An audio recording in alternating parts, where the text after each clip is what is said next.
वक्रतुंड महाकाय सूर्यकोटि संप्रभा निर्विघ्नं कुरु मे देव सर्वकार्येषु सर्वदा। जय श्री गणेश, जय चौथ माता की। आप सभी को आषाढ़ मास की संकष्टी चतुर्थी की हार्दिक शुभकामनाएं। आषाढ़ मास की चौथ कृष्ण पिंगल संकष्टी चतुर्थी पर भगवान गणेश की पूजा की जाती है। इस दिन व्रत रखकर लंबोदर रूपी गणेश जी का पूजन किया जाता है। आइए श्रद्धा और भक्ति के साथ सुनते हैं पावन चौथ माता की व्रत कथा, जिसके श्रवण से भगवान गणेश और चौथ माता की कृपा प्राप्त होती है तथा सभी संकट दूर होते हैं। व्रत के दिन सारा दिन निराहार रहकर उपवास किया जाता है और चंद्र उदय होने पर अर्घ्य देकर और गणेश जी एवं चौथ माता की पूजा करके लड्डू का भोग लगाकर भोजन करते हैं। तो चलिए गणपति जी महाराज गुरु महाराज के चरणों में प्रणाम करते हुए आज की कथा का प्रारंभ करते हैं। एक नगर में एक बूढ़ी माँ रहती थी। वह अपने बेटे की सलामती के लिए 12 महीनों की चौथ का व्रत करती थी। हर चौथ को पंसारी से थोड़ा सा गुड़ और घी लाकर 4 लड्डू बनाती, एक बेटे को देती, एक से पूजा करती, एक हथकार के लिए निकालती और एक चांद उगने पर खुद खा लेती थी। एक बार उसका बेटा ताई से मिलने गया। ताई ने वैसाखी चौथ का व्रत रखा था। ताई से पूछा, माँ तो 12 चौथ करती है। ताई बोली, तेरी माँ तेरी कमाई से तर माल खाने के लिए 12 चौथ करती है। तू परदेश जाए तो वह एक भी चौथ नहीं करेगी। लड़के को लगा ताई सच बोल रही है।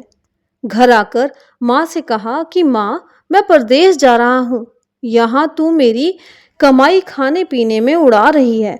माँ ने समझाकर रोकना चाहा पर बेटा नहीं माना। माँ ने उसे साथ ले जाने के लिए चौथ माता की आंखें दिए और कहा, मुसीबत में ये आंखें तेरी मदद करेंगी। वह आंखें लेकर रवाना हो गया। घूमते हुए एक नगर में पहुंचा। उसने देखा एक बूढ़ी माँ रोती जा रही थी और पुआ बनाते जा रही थी। उसने कारण पूछा तो बूढ़ी माँ ने कहा, बेटा इस नगर की पहाड़ी पर एक दैत्य रहता है। पहले वह नगर में आकर कई लोगों को खाने के लिए मार देता था। अब राजा हर घर से एक आदमी दैत्य के पास भेजता है और आज मेरे बेटे की बारी है, इसलिए रो रही हूँ और उसी के लिए पुए बना रही हूँ। वह बोला, तू पुए मुझे खिला दे, तेरे बेटे की जगह मैं चला जाता हूँ। बूढ़ी माँ ने खीर पुए उसे खिला दिए। खा पीकर वह सो गया। रात को राजा के सैनिक आए तो बूढ़ी माँ ने उसे भेज दिया। दैत्य के सामने पहुंचने पर उसने चौथ माता की आंखें दैत्य की तरफ फेंक कर कहा, हे चौथ माता, यदि मेरी माँ मेरी सलामती के लिए व्रत करती है तो दैत्य का सिर कट कर गिर जाए। तुरंत दैत्य का सिर कट गया। लड़का वापस आ गया। राजा ने उसे उपहार देकर विदा किया। आगे चलते हुए एक दूसरे राजा के नगर में पहुंचा। इस राज्य में आवा तभी पकता था जब एक इंसान की बलि दी जाती थी। सिपाहियों ने उसे पकड़कर आवे में चुन दिया। लड़के ने आंखें आवे में डाले और कहा, हे चौथ माता, यदि मेरी माँ मेरे लिए व्रत करती है तो आवा मेरी बलि के लिए बिना ही झट से पक जाए। आवा तुरंत पक गया।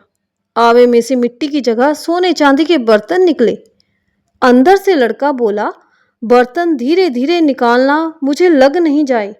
राजा ने उसे निकलवाया और पूछा, इस आवे से तुम बच कैसे गए? लड़के ने बताया कि उसकी माँ चौथ माता का व्रत करती है, व्रत के कारण ही वह बच पाया। राजा को विश्वास नहीं हुआ।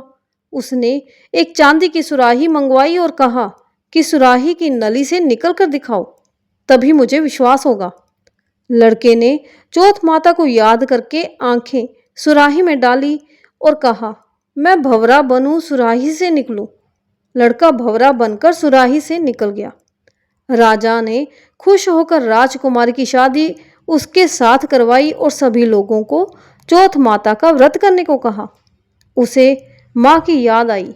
उसने राजा के पास जाकर खुद के नगर जाने की इच्छा जाहिर की। राजा ने रथ, घोड़ा, हाथी और खूब सारा दान दहेज देकर उन्हें विदा किया। चौथ के दिन अपने नगर पहुंचा। वह अकेला पंसारी के यहाँ माँ का इंतजार करने लगा।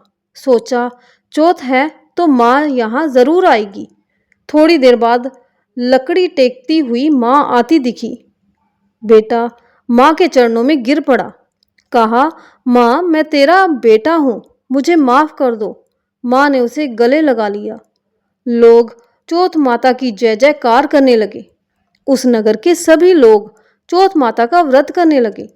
हे चौथ माता, जैसे बूढ़ी माँ और उसके बेटे की सहायता की, वैसे हमारी भी करना। कहानी कहने और सुनने वाले पर कृपा करना। बोलो चौथ माता की जय।